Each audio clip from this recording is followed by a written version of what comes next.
Well, let's see now.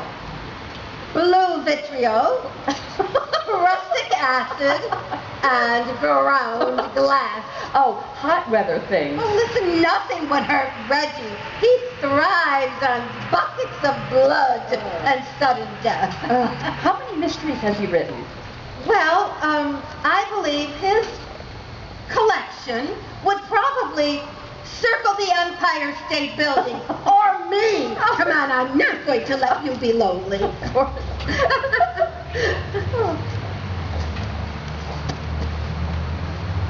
Oh, that know-it-all Monica Breedlove. She don't think nobody knows anything but her. Oh, I'll show that witch plenty. And that young truck there, Miss Penmire. Well, she don't get enough of what she needs. I could give it to her. Hold her now. That's a smart little girl. She's almost as smart as I am. She sees through me, and I see through her.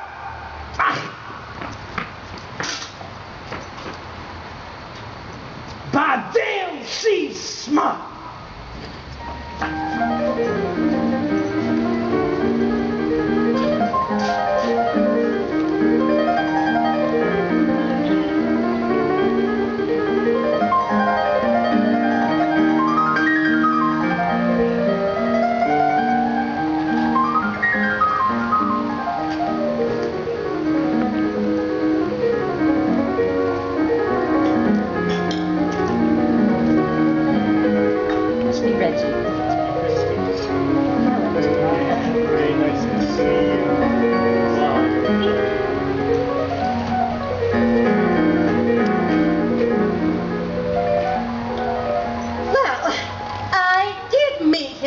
Nobody ever believes me when I tell them I met Sigmund Freud.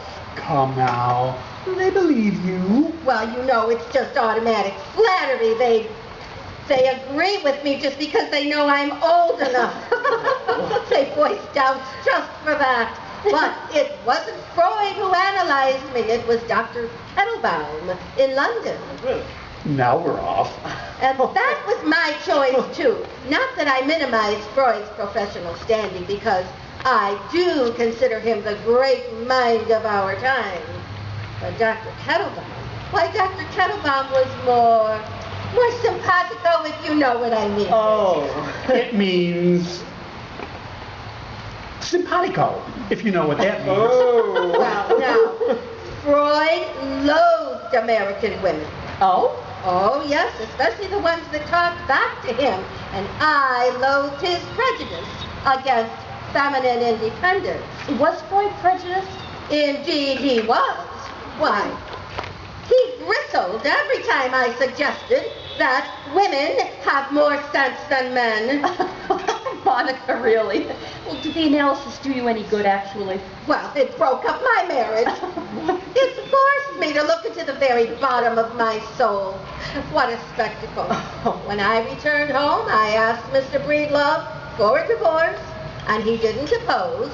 So then I decided that what I wanted most in life was to make a home for my dear brother Emery. Aww. And so I did.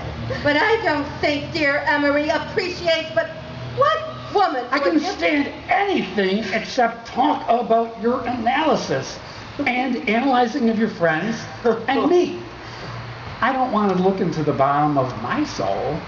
Well, I can understand that perfectly. After all, Emery is 52 years old. He's never been married. And I doubt whether he's ever had a serious lover. How would you know if they're serious? Oh, please.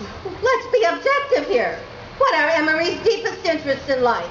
They are fishing, murder mysteries in which housewives are dismembered, canasta, baseball, singing in male quartets. And how does Emery spend Sundays? He spends them on a boat, fishing with Reggie and other men. And are there any ladies present on these occasions? No, there are not. You're damn right there are not. That's just not normal, but that's the way it is. Thanks a million, big sister. Can't we talk about something normal, like murder? Anybody mind if I smoke a cigar? No, What are you trying to prove, Emery? Let's relax away from the table and have our tea over there. Yes.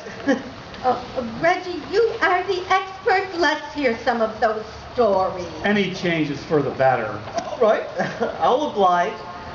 I've been doing some research on a Mrs. Allison recently. Just some unimaginative nurse who decided she was in the position to kill folks off with their life insurance. And made off with quite a list before anybody suspected her. Was this recent? Oh, last year. And the year before. In fact, she'd be going still, only she was too stupid to bury her poisons. With the same result that all of her victims died of similar symptoms. Nausea, burning throat, intestinal pain, and convulsions. Ugh. And to say nothing of the conventional life insurance policies made out to the old girl with the arsenic. Please, I don't want to hear any more about this. You don't? No. That's an interesting psychic block. Why wouldn't Christine want to hear about murders?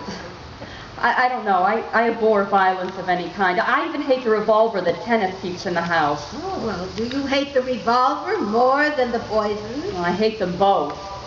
Well, maybe if you just try saying the first thing that comes to your mind, we can get to the root of the anxiety. Just say it, no matter how simple it sounds. Go ahead. You tell your story, Reggie, Okay. and Christine will associate. Oh, nonsense, Monica. What do you mean associate? Just tell your story, Reggie, and let's Well, go. Come on, let's towards the middle of last year, Mrs. Allison visited her sister-in-law's family. She got there just in time for lunch, when her niece Shirley reminded her that she had promised to bring her a birthday present. Mrs. Allison was so upset about forgetting the gift that she went to the neighborhood store and bought candy and soft drinks for the whole family. There. Now, do you think of anything? Absolutely nothing. Actually, Mrs. Allison had bought her niece a gift. It was 10 cents worth of arsenic. There must be something, Christine. There must be something on your mind. Well, actually, I was thinking of how devoted the Fern sisters were to my father when he was a radio commentator. I don't think I understand that. How did you come to know this? Well, the Fern sisters told me when I enrolled Rhoda in their school. Isn't your father Richard Bravo? Yes. I thought so. The entire nation was devoted to him during the last war. Oh, yes. I listen to Bravo every evening. Reggie, is there more of the story? Come on. When Mrs. Allison returned from the store, she opened the bottle of sarsaparilla for her niece and then watched the little girl's convulsions for an hour. Ugh. Okay, Christine, what is your second association? No editing, no skipping. Well, what I was thinking just then was even sillier, I'm afraid. I've always thought that I was an adopted child and that the Bravos weren't my real parents. Oh, you poor innocent darling. Don't you know that the changeling fantasy, it's the commonest of all of childhood? Why, I once thought that I was adopted, of royal blood, of course. My cabinet, I think it was. But Emery here, he was a tutor. Now, have you always had this suspicion? Yes, always. But what evidence? Nothing except that I dream about it. What kind of dream? Oh, Monica, must I tell you my dreams, too? I'd rather hear more of Reggie's murder story. Okay, Reggie, tell your story, then we'll hear more from Christine. Why do you always have to dig at people's insides? Monica, you're a ghoul. Well, of course I am. Who isn't? Come on, Reggie, tell your story. Well, Mrs. Allison hurried back to town on an urgent errand.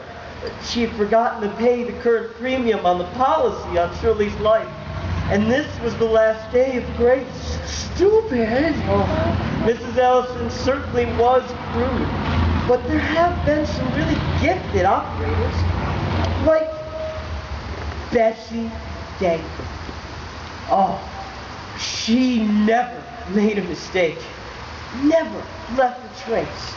Never made an imperfect crime. Who is this again? The most amazing woman in all of the maniacal history of homicide, Bessie Denker. Oh, she was beautiful. She was brainy. And she was ruthless. Oh, she never used the same poison twice. Her own father, for example, died of rabies, contracted supposedly by a mad dog. It just so happened that all the money went to Bessie. Did you say Bessie Denker? Yes. Excuse me, I think Christine has had enough of this, Reggie. Could we possibly change the subject? We certainly could. If you leave it to Monica, she has 3 subjects. Sex, psychiatry, and pills. Buy pills. And now sex and psychiatry are synonymous, so you better try pills. All right. Buy pills, Emery means the modern pharmaceutical discoveries that have revolutionized medicine since 1935. Oh. If you took them, Emery, you'd be a better man. I should have looked at this before. I've got a lecture date at 3:30, and I won't be much ahead of time if I start now. Will you forgive me for filling the air with horror stories, Mrs. Penmark? Oh, please forgive me, Reggie. I must have some kind of phobia or mania. I'm quite unreasonable when I hear such things. I'm sick of the bloody stuff myself, and I only keep up with it to make a living. So let's be friends. Yes, of course. I do have to go. Goodbye, Monica. Oh, goodbye, Bluebeard. Goodbye, Reggie. See you Sunday. I hear the redfish are running. Oh, goody. I wonder if it might be about time for the news. Christine, would you mind? Oh, not at all. I'll just clear these away. And I'm going to give you a hand, Christian. Oh, thank you, Monica. Nothing more important has happened for many years in the field of foreign affairs. I interrupt this broadcast to... I have been asked to announce that one of the children on the annual outing of the Fern Grammar School was accidentally drowned in the bay this afternoon. The name of the victim is being withheld until the parents are first notified. More news of this tragic affair is expected momentarily. It was not Rhoda. This is It Station was W. definitely not Rhoda. Rhoda is too self-reliant a child. Brought to you Why, it was some timid, confused youngster afraid of its own shadow. It was certainly not Rhoda. To return to local affairs, I am now authorized to give the name of the victim of the drowning at the Fern School picnic. It was Claude Daigle, the only child of Mr. and Mrs. Dwight Daigle of 126 Willow Street. He appears to have fallen into the water from an abandoned wharf on the Fern property. It is a mystery how the little boy got on the wharf, for all the children had been forbidden to play near or on it, but his body was found off the end of the landing, wedged among the pilings. The guards who brought up the body applied artificial respiration without result. There were bruises on the forehead and hands, but it is assumed these were caused by the body washing against the pilings. And now back to the national news. Oh, that poor child, poor little boy. Well, they're going to send the children home immediately. They must be on their way now. This will be the end of the picnic. Monica, I don't know what to say to her. Rhoda is only 12. I remember I didn't know much about death, or it hadn't touched me closely until I was much older. The teacher I adored died, and my whole world changed and darkened. We better go. This is no